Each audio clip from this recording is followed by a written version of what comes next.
표대를 향하여 나아가라는 말이 참 쉽게 들리는데 가끔 그 표대가 내 생각과 틀릴 때 흔들리기도 합니다. 우리 함께 찬송가 459장으로 우리의 표대를 바로 잡읍시다. 누가 주를 따라 섬기려는가?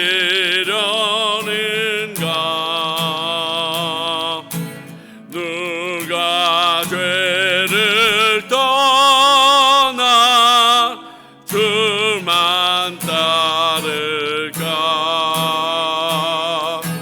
누가 주를 섬겨 남을 구할까?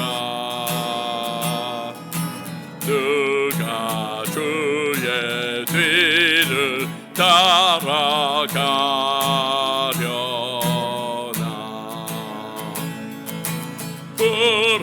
부르심을 받아 주의 은혜로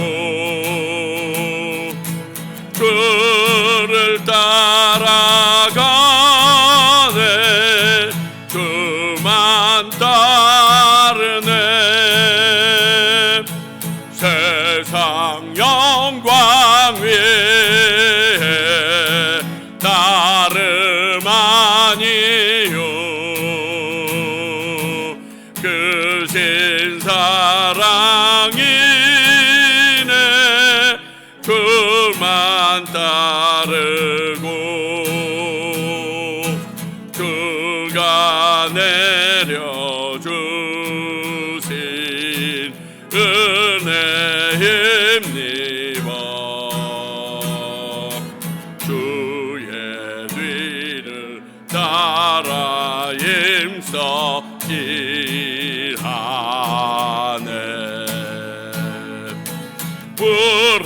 부르심을 받아 주의 은혜로 주를 따라가네. 주만 따르네. 환난 핍박 많고 원수 강하나 주의 용사 더욱 힘이 강하니 누가 능히 이겨 넘어뜨리랴? 변함없는 진리 승리하리라.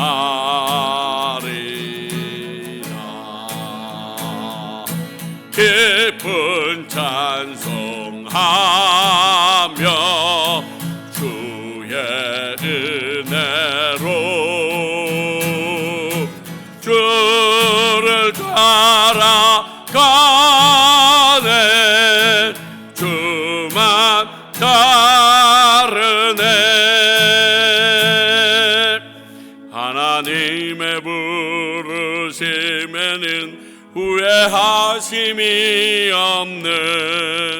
내가 이 자리에 선 것도 주의 부르심이라. 하나님의 부르심에는 결코 실수가 없네. 나를 부르신 하나님의 진실하심을 믿네. 날 부르신 뜻 내 생각보다 크고 날 향한 계획 나의 의뢰로 측량 못하나 가장 좋은 길로 가장 완전한 길로 오늘도 날 이끄심 믿네. 작은 나를 부르신 뜻을 나는 알 수 없지만 오직 감사와 순종으로 주의 길을 가리라. 때론 내가 연약해져도 주님 날 도우시니 주의 놀라운 그 계획을 나는 믿으며 살리.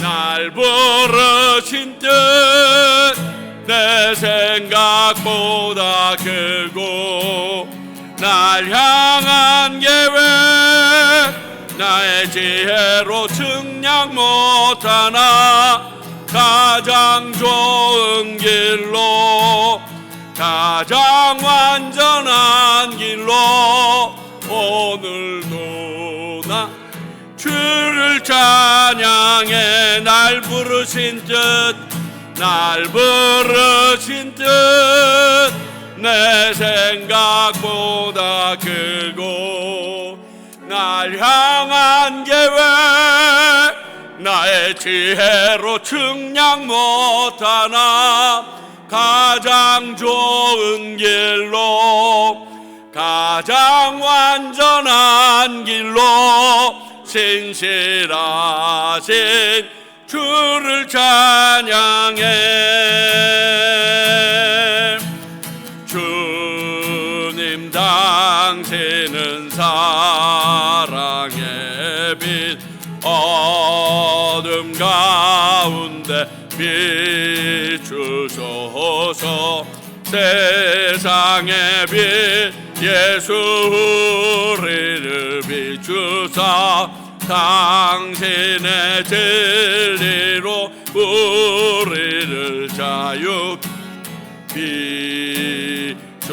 비추소서. 우리 위에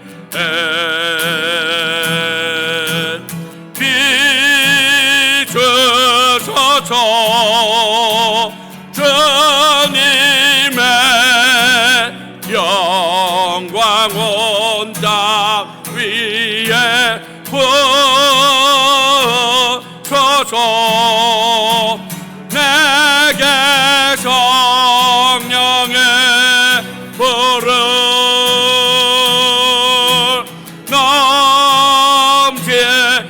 넘치소서.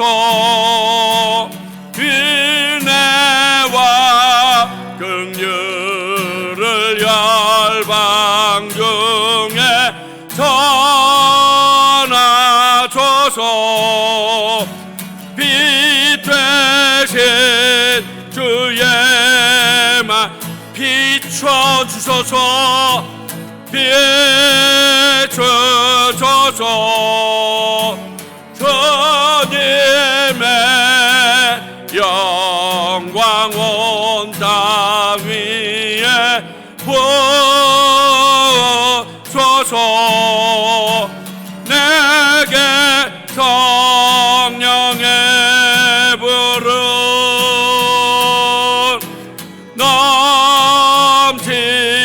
넘치소서. 은혜와 긍휼을 열방 중에 전하소서. 빛 되신 주의 말씀 나의 영혼이 잠잠히 하나님만 바라미요. 나의 구원이 그에게서 나는 도다. 나의 영혼아 잠잠히 하나님만 바라라. 나의 소망이 저에게서 나는 도다. 오직 주만이 나의 반석, 나의 구원이시니. 오직 주만이 나의 산성, 내가 요동치 아니하리.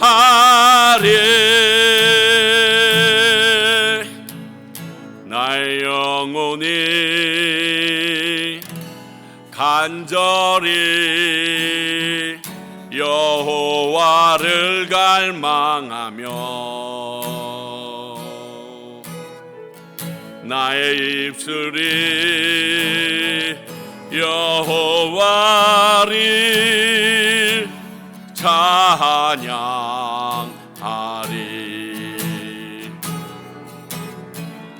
나의 영혼이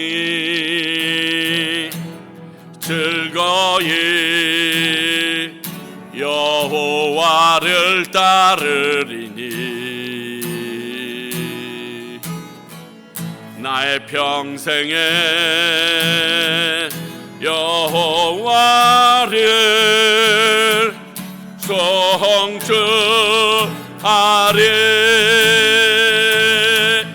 오직 주만이 나의 반석, 나의 구원이시니.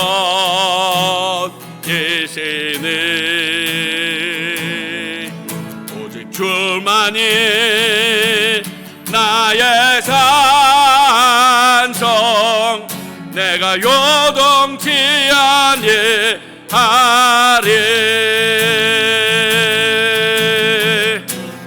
나의 구원, 나의 영광 하나님께 있으니. 내 힘의 반석과 피난처 되시네.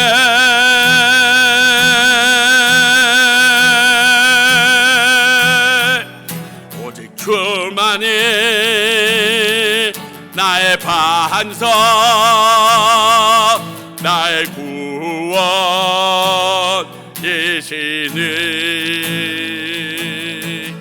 오직 주만이 나의 산성, 내가 요동치 아니하.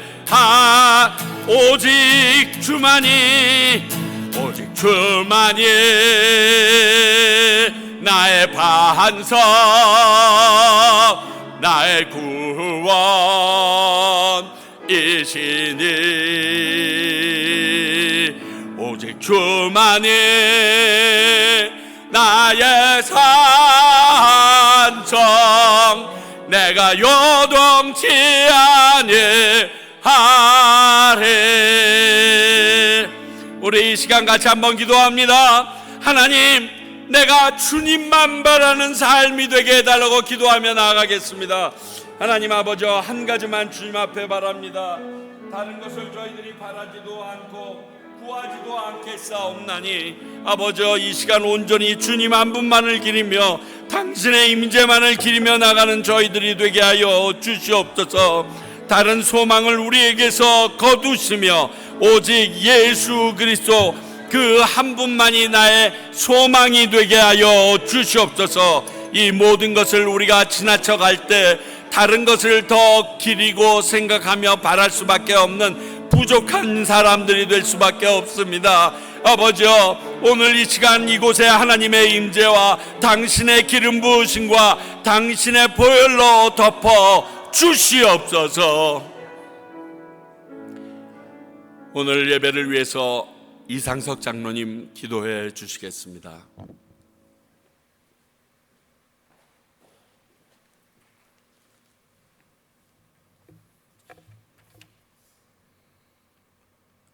온 우주 만물과 역사를 주관하시는 주님, 천지를 말씀으로 창조하시고 만물을 당신의 뜻 가운데 다스리시는 주님께 모든 영광과 존귀와 찬양을 올려드립니다.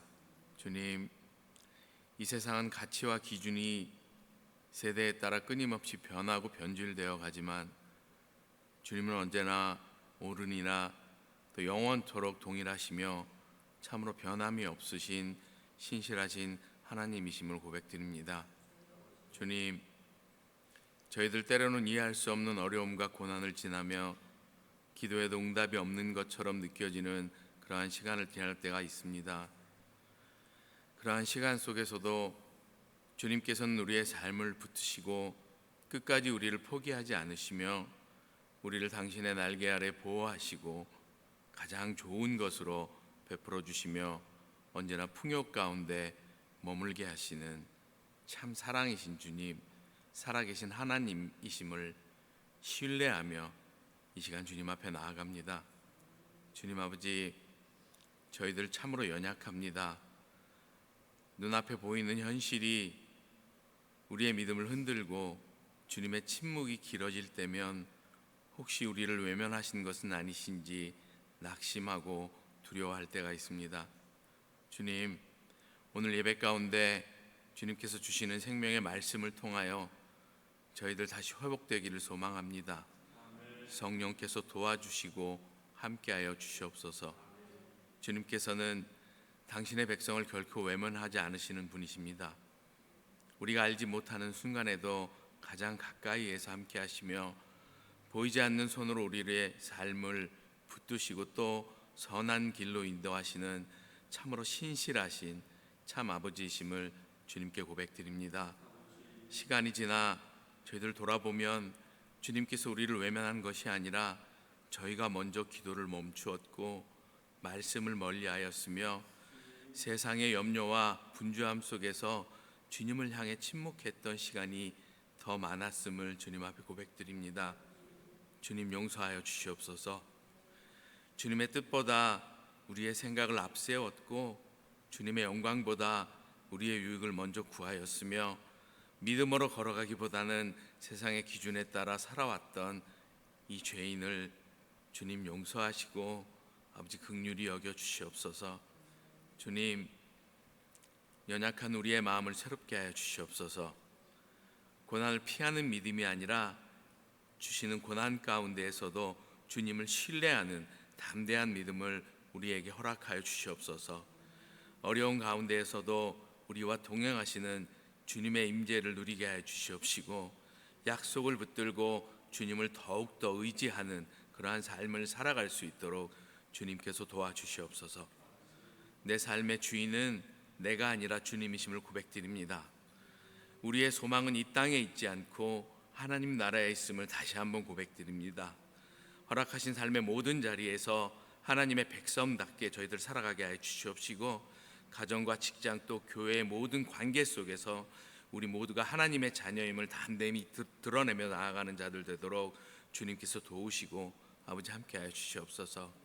주님 아버지, 주님께서 세우신 평강교회를 주님의 뜻 가운데 붙들어 주시옵소서. 주님의 교회가 사람의 생각이나 세상의 방법을 의지하는 공동체가 아니라 머리 되시는 예수 그리스도께서 늘 기도하며 아버지 하는 저희들 온전히 또 순종하며 나아가는 그런 교회가 되게 해 주시옵소서. 모든 예배와 모임마다 성령의 임재가 충만하게 해 주시옵시고 몸된 교회의 지체들 서로 세워주시며 아버지 하나님 주님의 사랑과 아버지 하나님 섬김으로 주 안에서 하나 되는 그러한 공동체 되도록 주께서 도우시고 함께 해 주시옵소서. 주님, 아름다움 전에 빈자리가 많이 있습니다. 이 자리를 주님의 일꾼들로 주님께서 속히 채워 주시옵소서. 주님의 일꾼들이 차고 넘치는 그러한 교회 되길 소망합니다. 아무튼 주님께서 맡기신 사명도 기쁨과 충성으로 감당하는 주님의 참 교회 되게 주님 함께하여 주시옵소서. 주님, 복음을 위해 수고하시는 선교사님들을 주님께서 기억하여 주시옵소서. 김태중, 정우영, 이영길, 장희성, 장승원, 박성훈 선교사님들의 길을 그 발걸음을 주님께서 지켜주시옵시고 맡겨진 사역마다 하늘의 능력과 지혜를 더하여 주시옵소서. 몸과 마음을 강건하게 해 주시옵시고 아버지께서 그 필요를 미리 채워주셔서 아버지 하나님 참으로 낯선 환경과 외로운 시간 속에서도 주님의 동행하심으로 위로를 받으며 또 새 힘을 얻게 주님 함께하여 주시옵소서. 주님, 그들이 전하는 그 말씀마다 생명의 열매가 맺히게 하여 주시옵시고 낙심하지 않으며 끝까지 부르심의 그 길을 뜻 안에서 아버지 하나님 주님의 뜻 안에서 마칠 수 있도록 주님께서 함께하여 주시옵소서. 주님, 교회의 다음 세대들을 주님께서 붙들어 주시옵소서. 주일학교 모든 아이들이 세상의 가치에 흔들리지 않게 하여 주시옵시고 어려서부터 말씀을 사랑하며 예수님을 인격적으로 만날 수 있도록 주님 함께 하여 주시옵소서. 지식으로만 주님을 아는 것이 아니라 삶 속에서 주님의 사랑을 경험하게 하여 주시옵시고 자라나는 그 영혼들이 주님의 참 자녀들이 될 수 있도록 그렇게 성장할 수 있도록 주님께서 붙들어 주시고 인도하여 주시옵소서. 아버지 하나님, 저희 교회 또 수고하시는 사모님과 김예은 선생님에게 지치지 않는 힘과 기쁨과 지혜를 더하여 주시옵소서. 참으로 보이지 않는 섬김과 기도를 기억하여 주시옵시고 귀한 열매로 주께서 친히 응답하여 주시옵소서.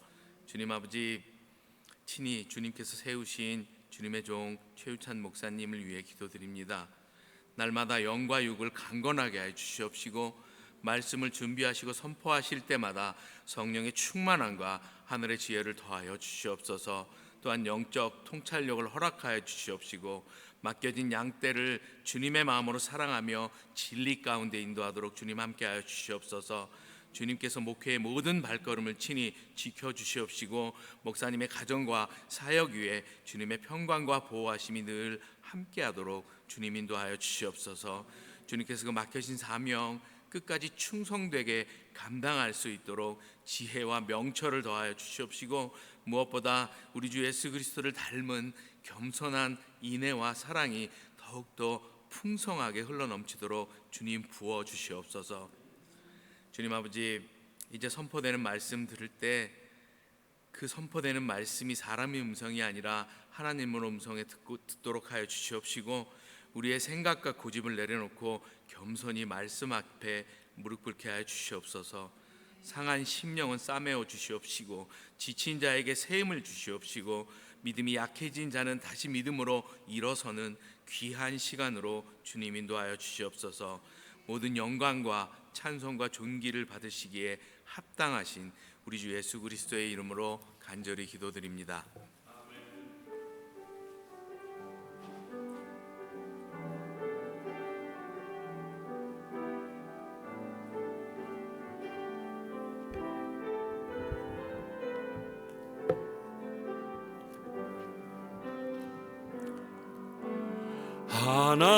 하나님께서 당신을 통해 메마른 땅에 샘물 나게 하시기를 가난한 영혼 목마른 영혼 당신을 통해 주 사랑 알기 원하네.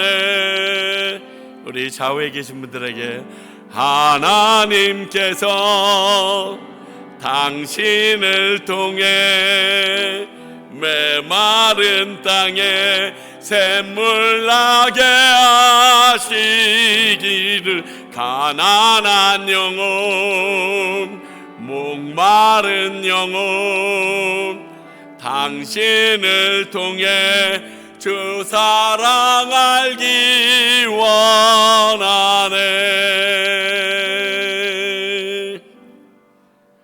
아멘. 기도를 들으면 갑자기 이렇게 그 나라에 가 있다가 기도가 끝나면 갑자기 현실로 오는 이 현타가 일어나는 일이 무엇인지 모르겠습니다. 정말 기도하는 것이 얼마나 행복한지 그 안에 있는 것이 참 기쁨인 것을 다시 느껴봅니다.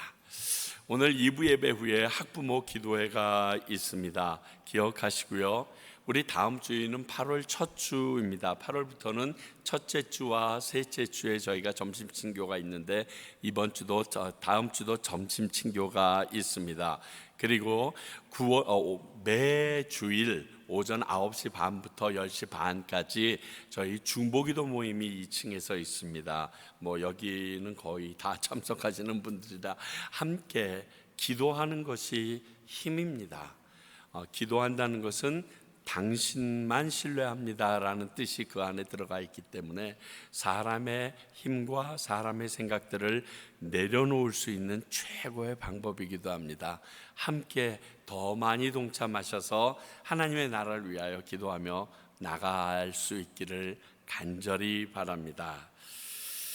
우리 오늘 주시는 하나님의 말씀 함께 보도록 하겠습니다.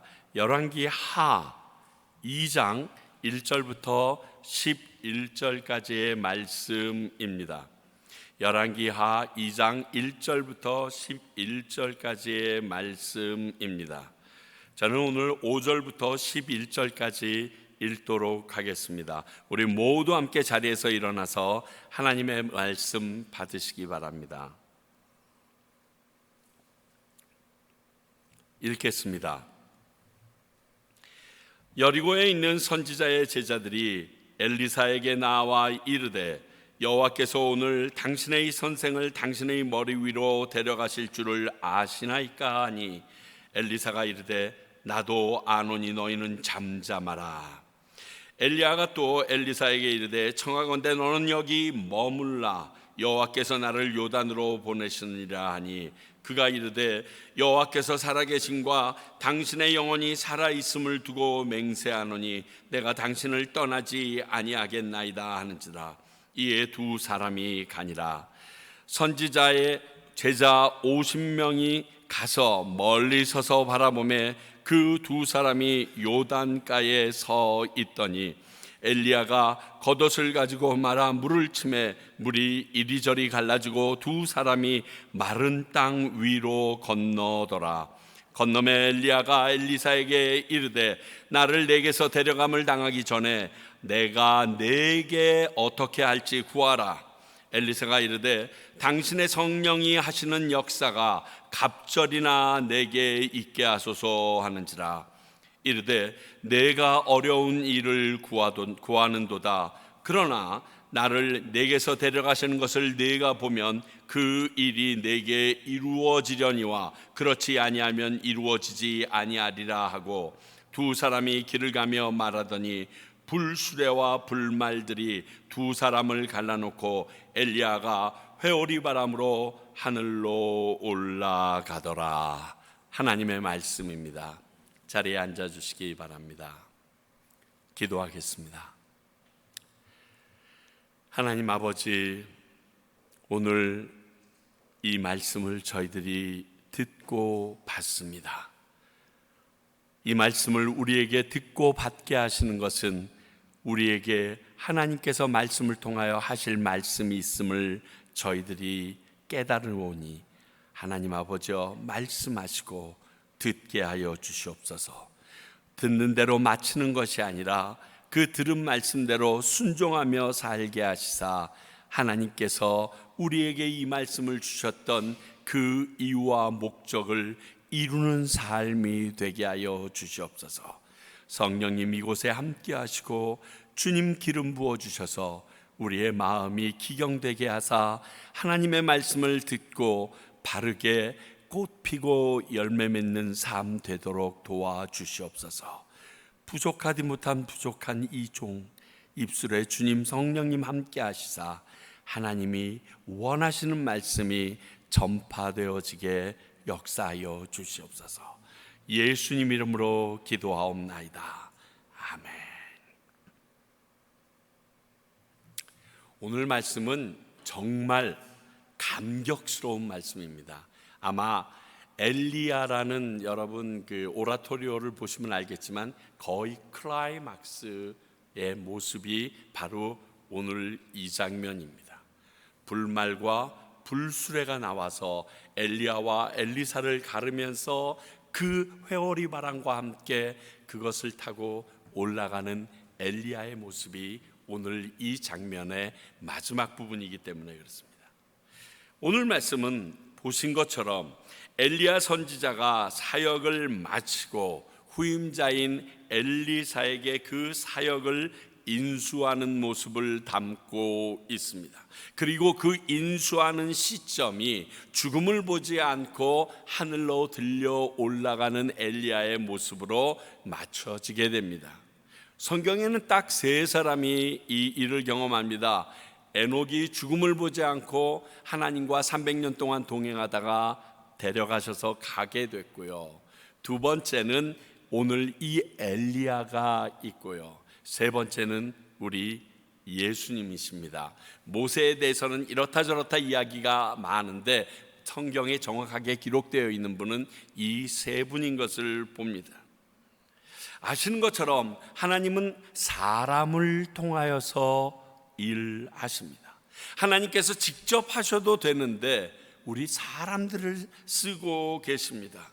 그래서 그 일을 맡기시면서 사람을 선택해서 세우시고요. 또 간혹 그 선택했던 사람의 후임자도 하나님께서 선택해서 세우실 때가 있곤 합니다. 우리가 잘 아는 출애굽 때 모세가 그랬습니다.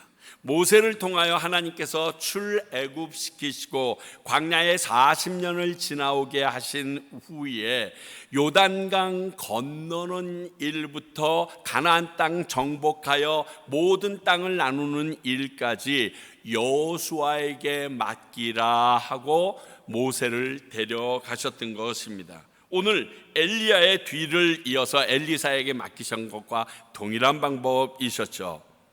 이것이 말씀에 기록되어 있었습니다. 열왕기상 19장 16절 볼까요? 너는 또 님시의 아들 예후에게 기름을 부어 이스라엘의 왕이 되게 하고 또 아벨므홀라의 사밧의 아들 엘리사에게 기름을 부어 너를 대신하여 선지자가 되게 하라. 이 말씀을 이미 받았어요. 하나님께서 엘리야에게 주셨습니다. 그 이후 엘리사는 엘리야와 함께 얼마 전에 있었던 여호사밧의 일이 있을 때까지도 함께 그곳에 동행하며 사역했던 사람이었습니다.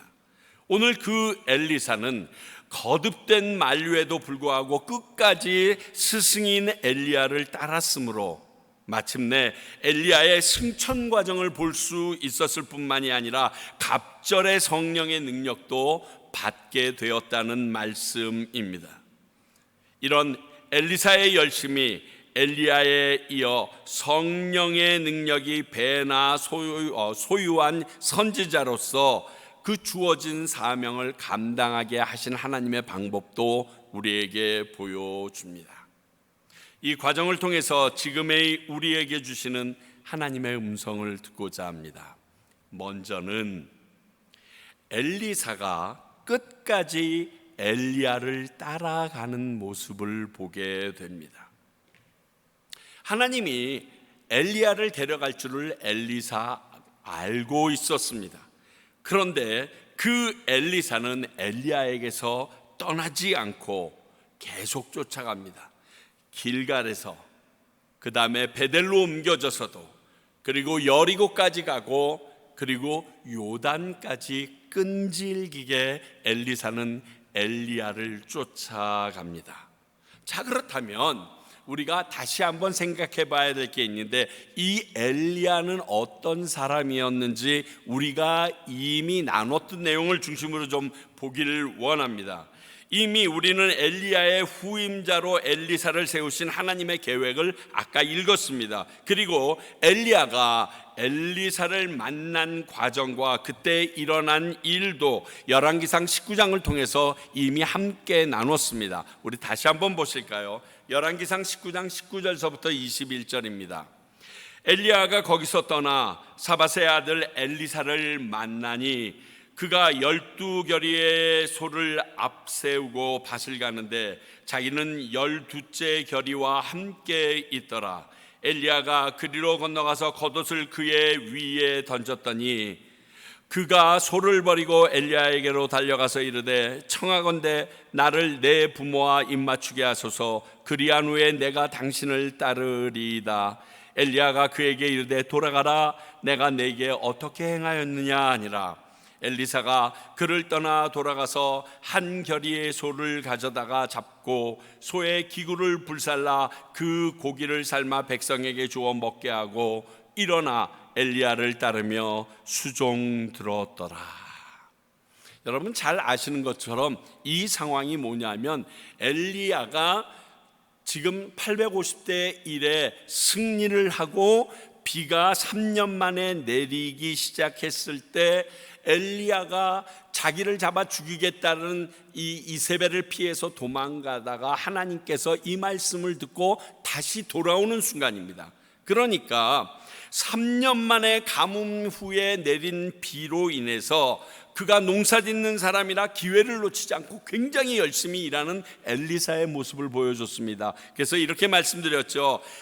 정말 신실한 사람이다. 자기가 맡은 일에는 기회를 놓치지 않고 12결이나 되는 24마리의 소를 지금 끌고 있는 거예요. 아주 급하게 일하는 아주 신실한 사람이었고요. 또 엘리야가 따르라고 나중에 다음 주일도 나오지만 옷을 집어 던지는 것이 그 옷을 입는 사람이 그 직임을 계속한다라는 의미가 있는데, 옷을 집어 던지자마자 그는 바로 모든 것을 그 열심히 일하던 그 장소에서 다 내려놓고 버려두고 그냥 따라가는, 그렇게 순종하는, 왜? 하나님을 경외하기 때문에 그 하나님의 말씀을 따르는 심정으로 따라가는 사람이었고, 뿐만이 아니라 그 부모와 그리고 이웃들을 사랑하여서 자식의 예를 갖췄을 뿐만이 아니라 그가 가지고 있던 것 중에서 한결이 2마리의 소를 잡아서, 그 당시 가뭄으로 얼마나 많은 사람들이 힘들었겠습니까? 그들에게 만나게 먹게 하고 떠나가는 모습을 보여줍니다. 그러니까 엘리사는요, 하나님을 경외하는 신실한 사람, 하나님을 사랑하는 사람이었고요, 또 이웃을 사랑하는 성품을 가진 자였습니다. 여러분 어디서 들은 것 같지 않아요? 율법이 딱 2가지예요. 율법의 전체를 설명하실 때 예수님이 하나님을 사랑하고 이웃을 사랑하라, 이게 끝이었어요. 그 마음이 이 엘리사에게 있던 사람입니다. 그러므로 하나님의 사역자로서 참으로 합당한 인물이라고 볼 수 있습니다. 그런 엘리사가 엘리야를 하나님이 데려가신다는 사실을 인지하고 마지막 순간까지 엘리야가 만류하는데도 따라가는 모습을 우리에게 보여주고 있습니다. 엘리야가요, 야 너 여기 그대로 있어, 길갈에 있어, 베델에 있어, 여리고에 있어, 요단강 이쪽에 있어, 그래도 말을 듣지 않습니다. 4번에 걸쳐서 요단까지, 그리고 요단에서 요단강을 그의 옷으로 치며 마른 땅으로 건너편까지 갈 때까지도 엘리사는 포기하지 않고 엘리야를 따라갑니다. 선지자 제자들이, 다시 말하면 뒤에는 이제 선지자 생도들, 선지자 수업을 받는 자들, 이렇게 말할 수 있는데, 그 제자들까지 가지 말라고 만류하는데 엘리야는 뭐라고 얘기해요? 조용히 하라. 그리고서 끝까지 따라갑니다. 그 결과 엘리야에게 내가 내게 어떻게 할지 구하라라는 약속의 말씀을 받게 됩니다. 이것이 엘리사가 엘리야를 쫓은 목적인지는 잘 모르겠습니다. 성경에 나오지 않지만요. 그러나 끝까지 엘리야를 쫓았더니 엘리사가 얻은 결과물인 것은 사실입니다. 그렇죠? 그것은 우리가 알 수 있습니다. 저는 이 말씀을 보면서 한 사람이 떠오르는 게, 그게 나오미와 룻이에요. 가나안 땅에 가뭄이 들었습니다. 베들레헴에 살던 이 나오미와 가족들이 이 베들레헴을 떠나서 굉장히 부유했습니다. 모든 것을 다 팔아 베들레헴을 떠나서 요단을 건너 모압 땅으로 갑니다. 그런데 그 모압 땅에서 살면서 남편이 죽죠. 두 아들이 있었는데 두 아들이 다 죽습니다. 그런데 이 두 아들은 이미 결혼을 한 상태여서 두 며느리가 있었죠. 이제는 그곳에서 살 수 있는 기력이 없고 베들레헴을 하나님께서 다시금 풍요롭게 했다는 소리를 듣고서 나오미가 요단 건너 베들레헴으로 돌아오는 입구에 이 나오미와 그 며느리 룻의 이야기가 나옵니다. 계속 자기를 따라서 오자. 야, 나 이제 아들 없어. 그리고 정말 농반진반으로, 야, 내가 지금 나서 애를 낳아도 너랑 결혼시킬 수가 없어. 왜냐하면 후대가 계속 맡아서 그 자식을 낳을 수 있는 계대라는 그 계대 혼인 제도가 있었기 때문에 그것도 해줄 수 없는 거 알잖아. 난 이제 남자도 없어. 그러니까 너 돌아가라고 얘기합니다. 그랬더니 오르바라는 며느리는 울면서 돌아갑니다. 그런데 룻이라는 이 며느리는 이렇게 말하며 그 만류함을 뿌리치죠. 룻기 1장 16절. 룻이 이르되 내게 어머니를 떠나며 어머니를 따르지 말고 돌아가라 강권하지 마옵소서. 어머니께서 가시는 곳에 나도 가고 어머니께서 머무시는 곳에 나도 머물겠나이다. 어머니의 백성이 나의 백성이 되고 어머니의 하나님이 나의 하나님이 되시리니 라고 얘기합니다. 그리고 한 걸음 더 나가죠. 17절. 어머니께서 죽으시는 곳에 나도 죽어 거기에 묻힐 것이라. 만일 내가 죽는 일 외에 어머니를 떠나면 여호와께서 내게 벌을 내리시고 더 내리시기를 원하나이다 하는지라. 제가 성경학자들의 이야기를 들을 때 룻이 굉장히 못생긴 여자가 아닙니다. 참 다 나중에 그의 그 계대를 이어야 될 그 남편 되는 사람이 한눈에 반할 정도로 아름다운 여인이었는데 이렇게 끝까지 어머니를 쫓겠다고, 시어머니를 쫓겠다고 말합니다. 그래서 할 수 없이 이 며느리 룻을 데리고 베들레헴으로 돌아옵니다. 이 나오미는요, 결국 이 며느리 룻으로 인하여 기업물을 짜린 보아스를 통하여 오벳이라는 아들까지 얻게 됩니다. 그런데 이것을 마지막에 룻기는 이렇게 설명하죠. 이 룻은 그의 시오미인 나오미를 이렇게 따라옴으로 말미암아 모압 출신의 이방 여인임에도 불구하고 보아스의 아내가 됐을 뿐만이 아니라 다윗의 증조모가 되게 됩니다. 그리하여 예수님의 족보에 이름을 올리는 여자, 특히 이방 여인의 한 사람이 되게 됩니다. 언제까지라는 기간은 우리가 정하는 게 아닙니다. 그냥 계속 우리가 따르다 보면 언젠가 열매를 맺게 되고 우리는 그것 열매를 따서 누리게 되는 것입니다. 저는 이 말씀을 생각하면서 지금 우리에게 중요한 것이 무엇일까? 우리가 이 엘리사처럼 또 이 룻처럼 예수님을 얼마만큼 따르고 있는가 하는 것을 생각해 봅니다. 예수님을 얼마나 쫓으면서 살아가고 있는가 하는가 말입니다. 인내하지 못하고 성실하지 못해서 이미 그 쫓음을 우리는 멈추고 있는 것은 아닌지요. 예수님은 우리에게 이렇게 말씀하시죠. 마태복음 16장 24절. 이에 예수께서 제자들에게 이르시되 누구든지 나를 따라오려거든 자기를 부인하고 자기 십자가를 지고 나를 따를 것이니라. 어려운 일입니다. 여기에서 더 나아가서 예수님은 뭐라고 얘기하냐면 자기 목숨까지 잃어버리는 자가 되면 내가 다시 찾게 해주겠다라고 내 목숨을 잃어버리는 데까지 이르도록 예수님을 따르는 일을 멈추지 말라고 이야기하십니다. 그러니까 분명 어렵고 힘든 과정입니다. 그러나 끝까지 예수님을 따르는 자에게 예수님이 다시 오셔서 그 사람이 행한 대로 갚아주겠다라고 약속하고 계시다는 사실입니다. 오늘 엘리사가 엘리야를 끝까지 쫓아서 좋은 결과를 얻었듯이 우리가 예수님이 원하는 그 길을 예수님의 제자로 끝까지 쫓으면 오늘 엘리사만큼 하나님께서 우리에게 주시는, 예수님이 오셔서 우리에게 다시 주시는 그 축복의 잔을 마실 수 있게 된다라는 의미가 됩니다. 여기서 반대쪽으로 하나 살펴볼게. 선지자 제자들의 한계를 좀 보게 해줍니다.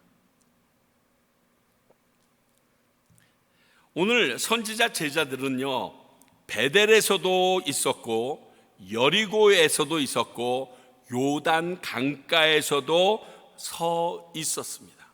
그리고 자신들이 알고 있는 수준에서 딱 멈춘 것 같은 모습이 보입니다. 아니, 오늘 엘리야를 하나님께서 들려 올라야 가려고 하는데 왜 저렇게 엘리사는 눈치 없이 계속 쫓아다니는 거야? 자기는 아닌데 엘리야 스승님만 데리고 가려고 하는데 왜 저렇게?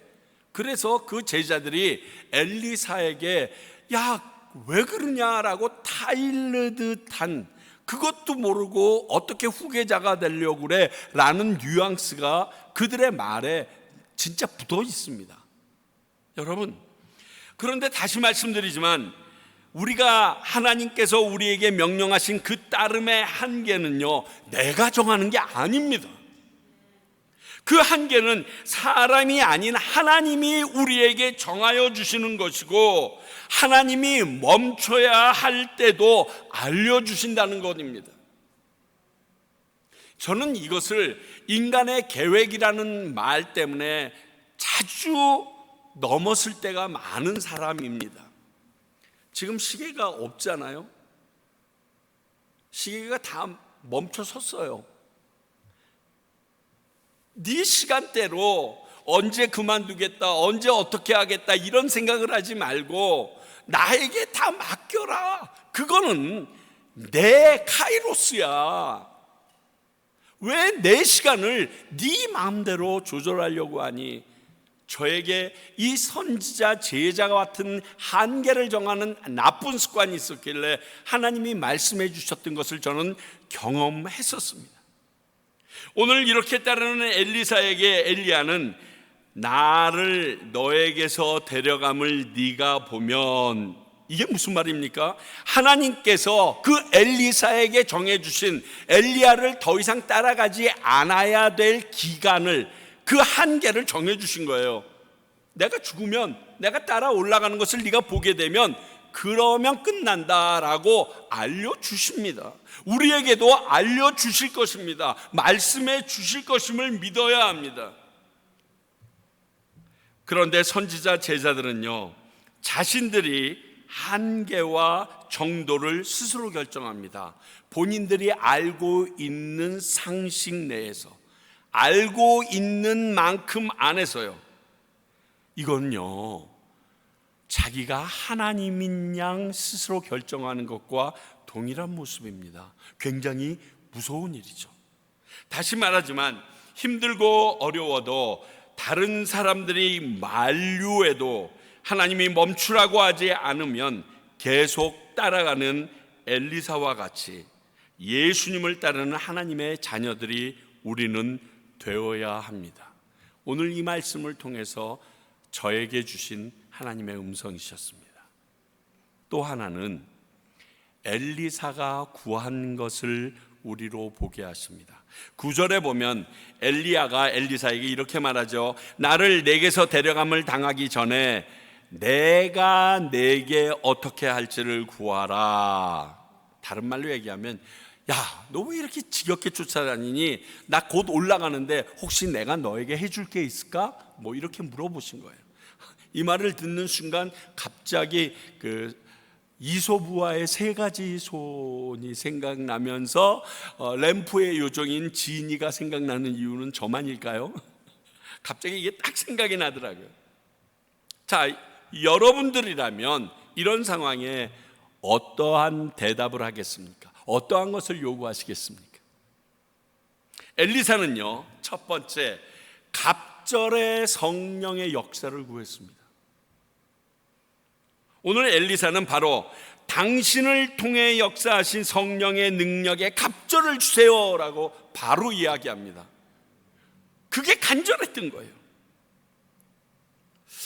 여러분, 예수님은요, 하나님 아버지의 자녀인 우리가 그 아버지에게 구하면 좋은 것을 주실 수 있다라고 얘기하면서 그 좋은 것을 성령이라고 말씀하신 적이 있습니다.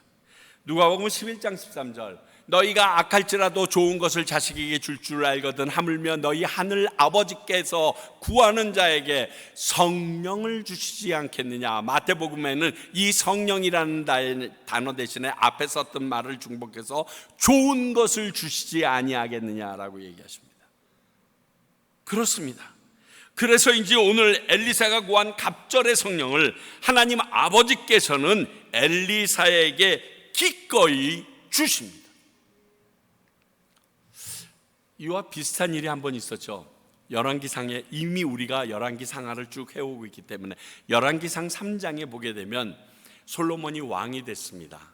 그 당시에 아직 성전이 없기 때문에 기브온 산당에서 일천번제를 드리죠. 일천번제를 드리고 나니까 그날 저녁에 꿈속에 하나님이 나타나서 내가 너에게 무엇을 줄 거라고 묻습니다. 그때도 이와 비슷한 말씀으로 제가 여러분들에게 도전했었습니다. 그때 이 솔로몬은 다윗이 너무 이 나라를 잘 이끌어 왔는데 이제 그 숫자가 엄청 많아졌다는 겁니다. 근데 그 백성들이 매일매일 송사를 해오는데 그 재판을 제대로 할 수 있는 지혜가 필요합니다. 그래서 선악을 분별하는 지혜를 달라고 하나님께 구합니다. 이 말씀을 드신 하나님께서 이렇게 콕 집어 얘기합니다. 그 말이 마음에 들었다. 그 구하는 것이 마음에 들어서 그가 구하지도 아니한 솔로몬 이후에 이런 사람이 얻을 수 없는 영광과 부귀도 다 주시기로 약속하고 진짜 주십니다. 요한복음 3장 6절 7절을 보게 되면 육으로 난 것은 육이요 영으로 난 것은 영이니 내가 네게 거듭나야 하겠다 하는 말을 놀랍게 여기지 말라. 니고데모에게 말하는 예수님의 말씀입니다. 영이로 난 것은 영이라고 얘기하셨지만 영적인 축복과 육적인 축복이 다르다고 얘기하셨지만 그러나 영적인 축복이 육적인 축복을 덮어쓰는 큰 능력이 있음을 우리에게 보여주시는 것입니다. 영적인 축복이 그에게 임할 때 하나님께서는 그에게 육적인 축복은 자연적으로 따라올 수밖에 없도록 그 영적인 축복을 이해하고 인정하게 하시기 위하여 그 일들을 따라 보내신다는 것을 우리는 확인합니다. 기적이 영적인 능력의 전부라고 할 수는 없습니다만 오늘 엘리사가 이 영적인 축복을 구하자고 그리고 나서 제가 찾아보니까 성경에 엘리야가 행했던 기적은 8가지가 성경에 기록되어 있습니다. 그런데 이 이후로 엘리사가 행한 기적은 정확히 2배인 16가지를 기록하고 있습니다. 여기에서 우리는 나는 무엇을 구하는 사람인가? 라는 질문 앞에 서야 합니다. 내가 무엇을 구하는 사람인가? 어떻게 알 수 있을까요? 딱 2가지로 우리는 구분할 수 있습니다. 내 삶, 내 인생을 어떻게 살고 있는가? 또 하나는 내가 기도하는 그 기도의 내용, 여기에 다 들어있습니다. 고린도전서 2장 14절, 육에 속한 사람은 하나님의 성령의 일을 받지 아니하나니 이는 그것들이 그에게는 어리석게 보이며 또 그는 그것을 알 수도 없나니 그러한 일은 영적으로 분별되기 때문이다. 그러니까 육에 속한 사람은 하나님의 영에 속한 사람이나 그 영에 속한 사람이 누리는 것을 알 수도 없고 깨달을 수도 없다는 겁니다. 그러니까 육을 구하는 사람의 삶은 영적인 일을 어리석게 보고 알지도 못하기 때문에 영적인 것을 바라는 마음도 없습니다. 우리의 기도에, 우리의 삶에 그런 게 있나 없는가 보시라고요. 그러한 행동도 취하지 않습니다. 왜? 육에 속해 있기 때문에. 반면에 세상에서 윤택하고 유익하게 여겨지는 것을 얻기 위해서는요, 정말 피 흘리게 노력하는 모습이 그의 삶 속에서 드러나게 됩니다. 그러니 육에 도움이 되지 않는 영적인 것을 구하는, 주일날 이 좋은 시간대에 주님 앞에 나와 예배드리고 본인이 힘써 번 재물들을 올려드리고 그 6일 동안도 힘들었는데 교회까지 나와서 봉사하고 섬기며 일하는 이러한 모습을 보면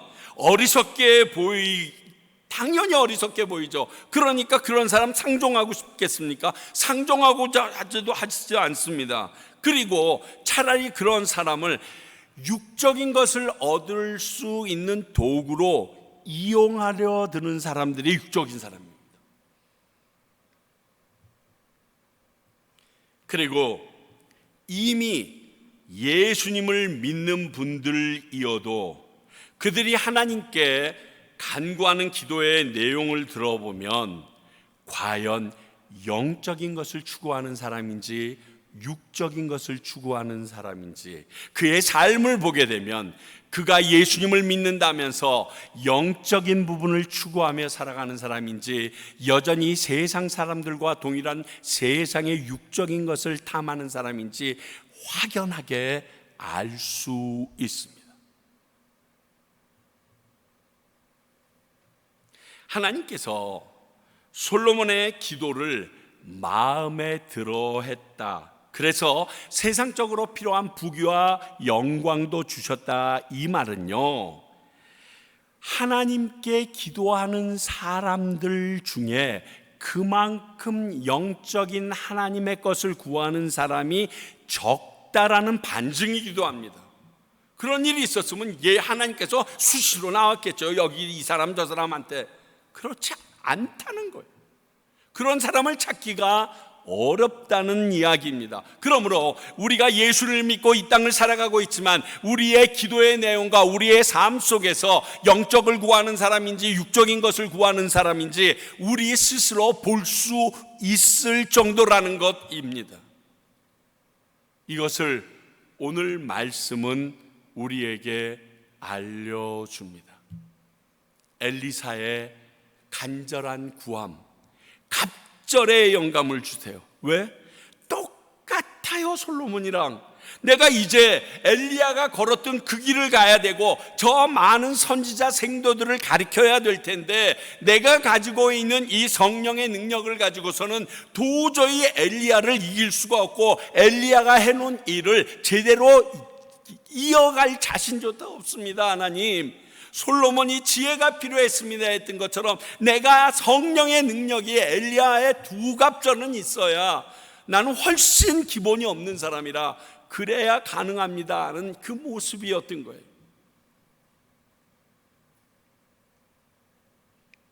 나는 무엇을 구하는 사람인지 나의 기도의 내용과 나의 삶에서 우리는 스스로 볼 수 있어야 합니다. 잠깐만 생각해 보시면 됩니다. 아주 잠깐만 한 2, 3분만 생각하시면 내가 어떤 사람인지 알 수 있습니다. 그리고 더욱 엘리사처럼 영적을 구하는 사람으로 내 방향을 옮기실 수도 있게 됩니다. 사랑하는 성도 여러분, 우리가 언제까지 육에 속한 자로서, 영에 속한 자로서 육에 속한 자처럼 살아가겠습니까? 곧 주님 오십니다. 주님이 갚아주시러 오십니다.